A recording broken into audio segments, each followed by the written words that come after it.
Welcome to the P list. Welcome to the P list. Welcome to the PLIST P list. Hey, woo.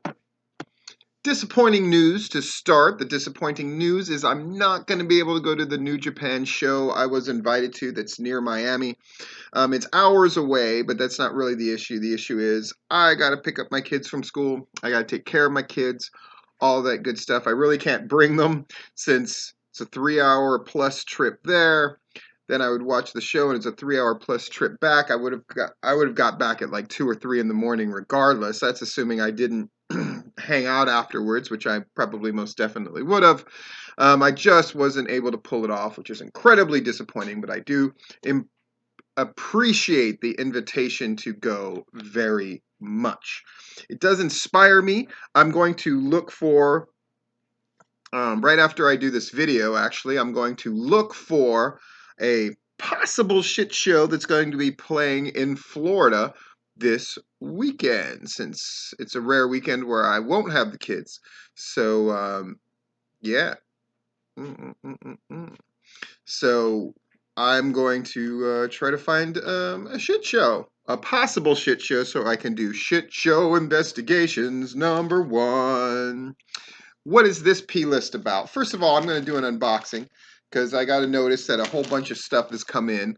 So I want to get on these unboxings. This P list, by the way, is about the 10 people who I think could be up for the 2020 Georgia Wrestling History Awards Legends Award, won last year by Larry Goodman. Of course, it's named after Ted Allen, and a number of people have won it. Bill Behrens, Rick Michaels, Terry Lawler have won it. You don't win it every year. And in fact, before Larry won it, it hadn't been won previous to that for a couple of years. And the reason is you have to get at least 50% of the vote, which is very hard to do. But I wanted to sort of take a look ahead at 10 people who I think could be up for the award, or perhaps should be strongly considered that perhaps people haven't thought of before. And then if people really like this list, or if I forgot somebody I should, I was going to do another P list in the future of 10 people who, if they keep going on the right track, could someday be up for the Legends Award. But let's do this unboxing.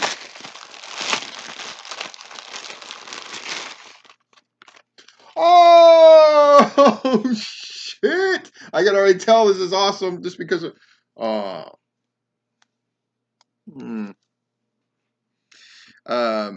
This was sent, by the way, from a client of mine. I taught a women's fighting school in Atlanta. Not pro wrestling, but like actual like MMA-esque stuff. And I would still do that in Florida here on an individual basis. A friend of mine who had some connections once in a while. A prime example of who I would train is an actress who was trying to get a role and who had lied and said that perhaps they knew how to fight when they really didn't.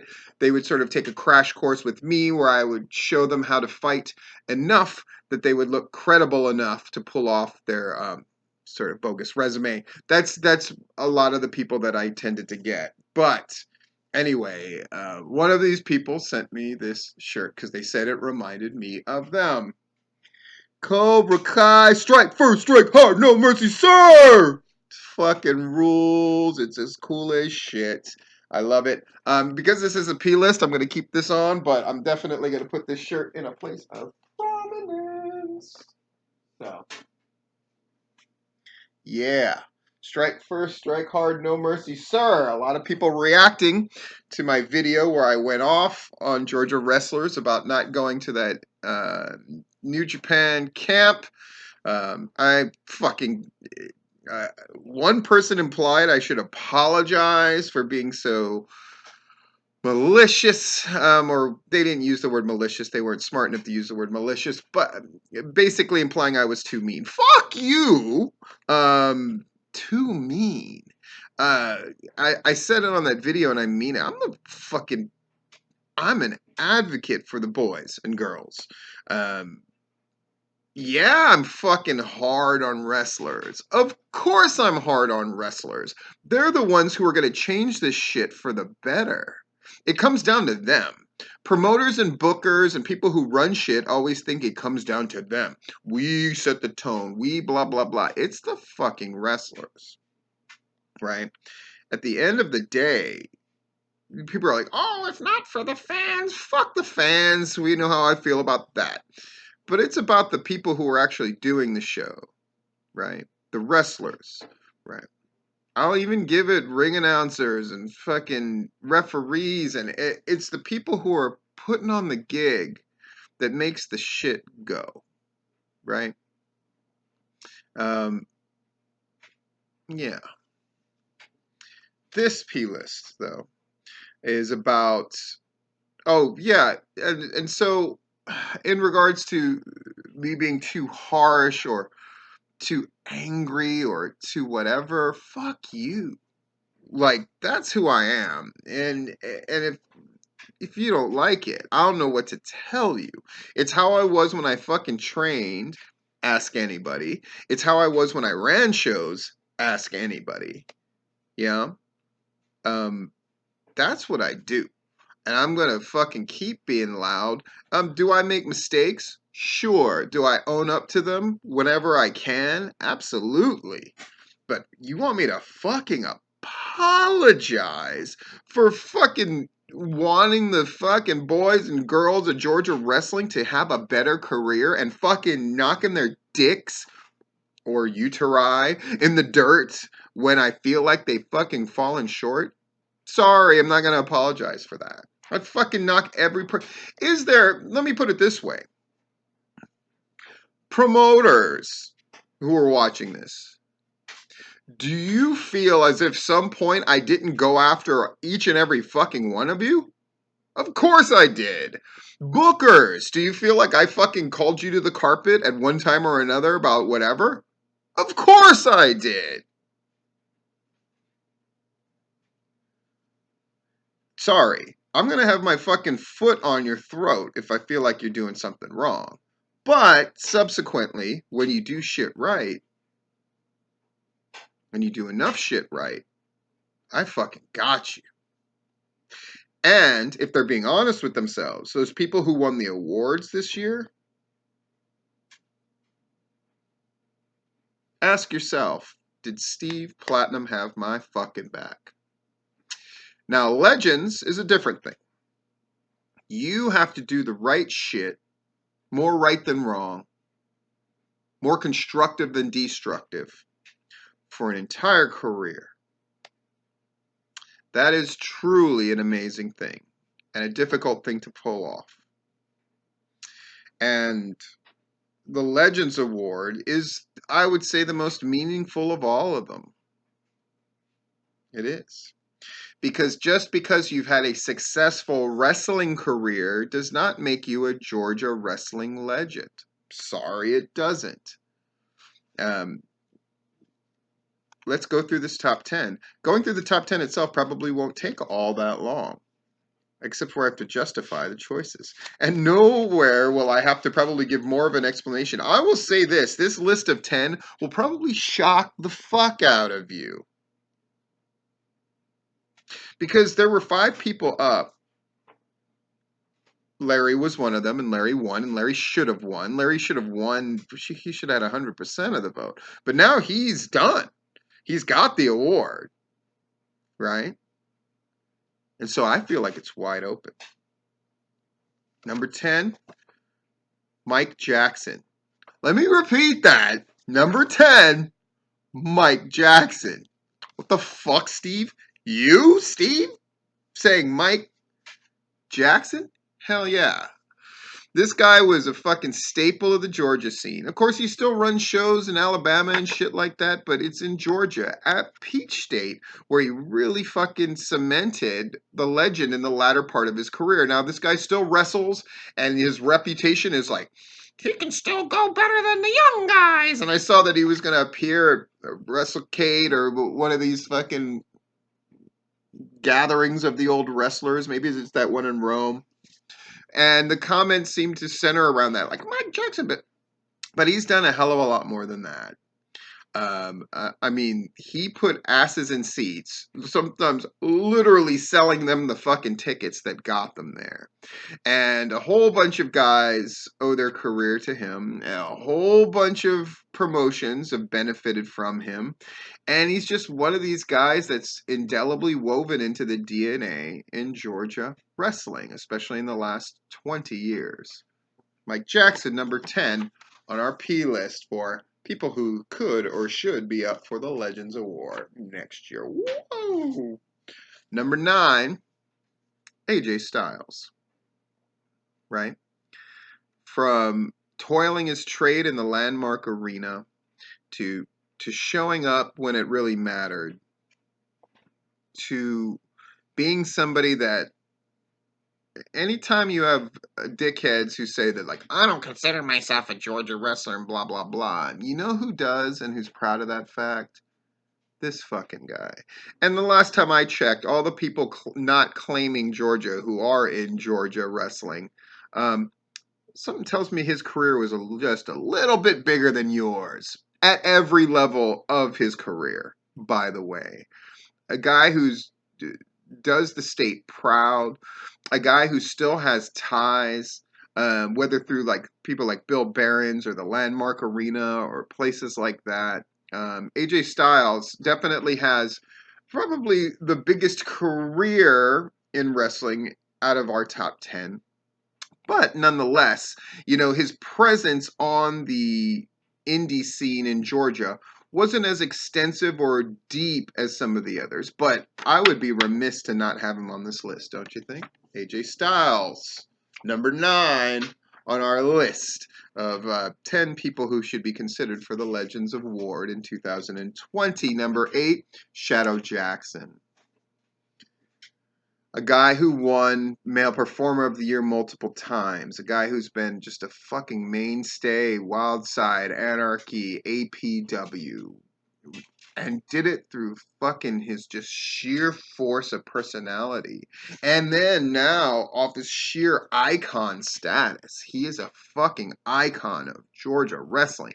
If you have not seen Shadow Jackson perform, if you're hearing this right now and you don't know who the fuck Shadow Jackson is, you better fucking learn. Because he is a genuine legend. And I don't throw that term around lightly. I think he's a fucking legend. And he'll win this award someday. But maybe it'll be in 2020. Shadow Jackson. He's one of these guys when people talk about, give me praises now. No, don't wait until I die and blah, blah, blah, blah, blah. It's mostly really young people who are saying that, so I always think that that's kind of shitty. But fucking Shadow Jackson is a legend. And we still got him. And he still pops up on a show here and there. And I think it's fucking awesome. Shadow Jackson's number 8.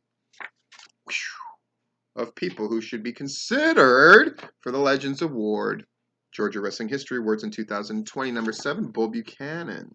And now his son's wrestling. And so now Bull is back in the game. He retired, but it's wrestling. Yeah. And now he's back in the game and his kid's wrestling. And so Bull Buchanan's showing up. And it was just a reminder of when Bull retired, that was the official end of certain promotions. UPW, right? Like they could run without him, but let's be fucking real, right? And another guy who achieved a big national level career, but he's a Georgia guy through and through. And it's great to see him on the scene, and it's great to see him mentoring his kid and his kid doing so well. Bull Buchanan should be up for fucking legend. 2020, number 6, Reverend Dan. Right? For his work as a manager alone, for being a part of the brain trust at Wildside/Anarchy, but also for saving that dying promotion in that building that was beginning to look and feel more like a mausoleum than a place that had housed the greatest wrestling in the state. I beat this drum a lot. Sorry, I'm going to keep beating it. this guy fucking saved wrestling in that building. Yes, Rick Michael bought the promotion. Yes, they fucking saved it from the clutches of Why We Wrestle and continue to have it. But it was this guy who established the flavor of Wild Side and Anarchy and updated it and modernized it and really fucking made that promotion relevant again. Reverend Dan, all the respect in the world, and performed at the highest level. Manager of the year, by the way, even in the midst of Jeff G's fucking barnstorming that fucking award. Let's be real, only one guy who was really worthy to contend for it and managed to win it. It's Reverend Dan. A legendary career that spanned anything this guy did. Commentary, fucking managing, performing out in front of that crowd, booking. He did it at an incredibly high level. Lots of people talk to this guy. Lots of people trust this guy. And now that he's out of wrestling, wrestling is worse for it. What could be more legendary than that? Reverend Dan, number 6, on people who should be considered for the Legend Award. Number 5, Big Wood. Everybody loves fucking Big Wood. GPW still misses Big Wood, really. The guys in the Chattanooga guys worship Big Wood, as they should. And in Georgia, he ran counter to, you got to realize a few years ago, the thought of running a wrestling promotion in multiple towns was considered stupid. And it brought many big promotions to their knees. Like Southern Fried, every time they ventured out, it always fucking coincided with their home base dropping in numbers during the Charles era, right? But Big Wood went to a bunch of towns and built each one of those towns up.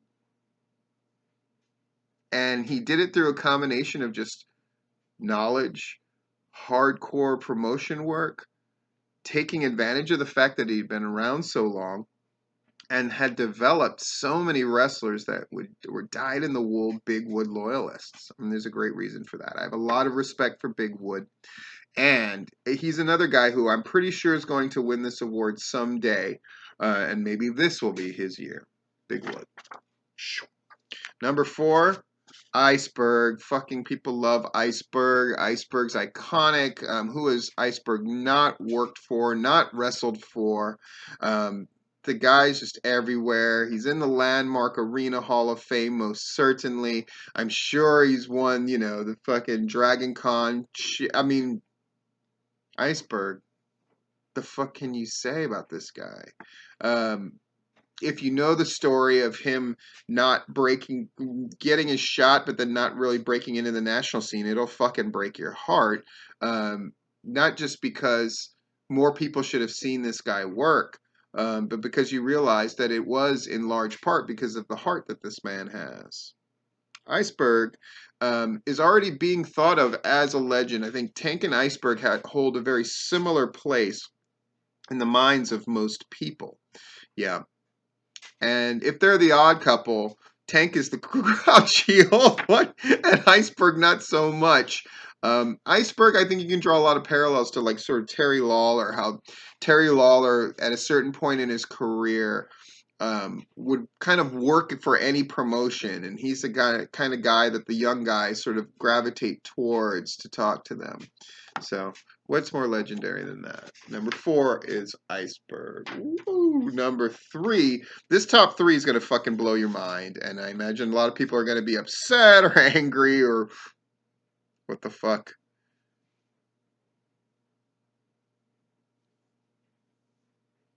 But you know who is right now? Number 3, Simon Sermon. The first out and gay pro wrestler. That credential alone, but that's not even 25% of the reason why he should be up for a Georgia Legend Award. Someday, male performer is probably going to be named for him, or a combination of he and Shadow Jackson. someday Simon Sermon is going to retire and stop wrestling. And when he does, the stories that will be told about him, the stories that you could tell of him when he ran his own promotion, all I gotta say is fire extinguisher. And people who know that fucking story, it's those kind of hard scrabble, old school, crazy wrestling stories that are in such short supply nowadays. But Simon Sermon lived them. Simon Sermon, in whatever intonation, whether it's the British wrestler that does the Manchester Driver, or the Fab, or the exotic one, or the guy that works Legends, the guy who still worries about his craft, the guy who puts out fucking better promos than much younger wrestlers who are supposed to be hungrier. Why is this guy who has a real life outside of wrestling, and by his own admission, wrestling is just a kind of a hoot and a kick for him, why does he appear to take it so much more seriously and give so much more of a damn than people who want to make this their life's blood? It's because he's a legend.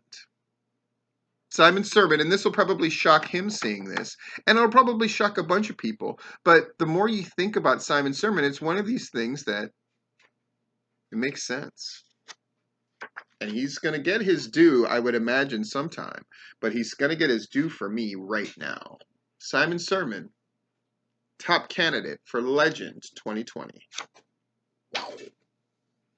Number 2, Jeff G. Bailey. If Iceberg's on this list, Jeff Bailey needs to be higher on this list. If Dan is on this list, then Jeff needs to be higher on this list. Legend.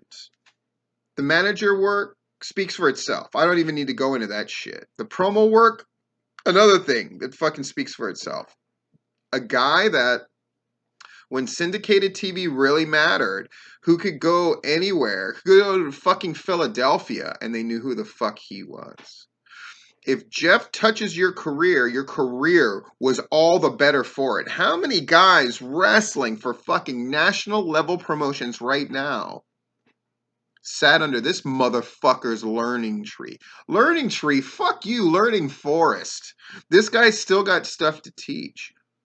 But did you know that he edited the fucking Anarchy shows? He edited those shows when it really mattered. And by the way, that's when they put out their best shit and when the editing was at its finest. A lot of you are hearing this for the first time. Think about how fucking great that was. Whenever you see a clip package with fucking Wildside Anarchy, blah, blah, blah, there's a good chance Jeff fucking made those guys look great.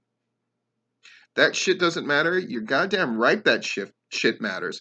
Larry won for 2019 because it was an acknowledgement of the work that he had done that maybe even most people didn't know about or see, that contributed and made the scene better. The same can be said for Jeff G. Bailey. Not just for the managing and the promos and just the sheer presence of the man, but for all the work that he done that you may not see or think about.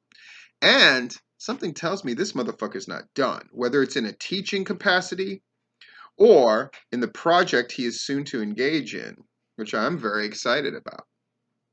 Jeff G. Bailey, Legend 2020. And the number 1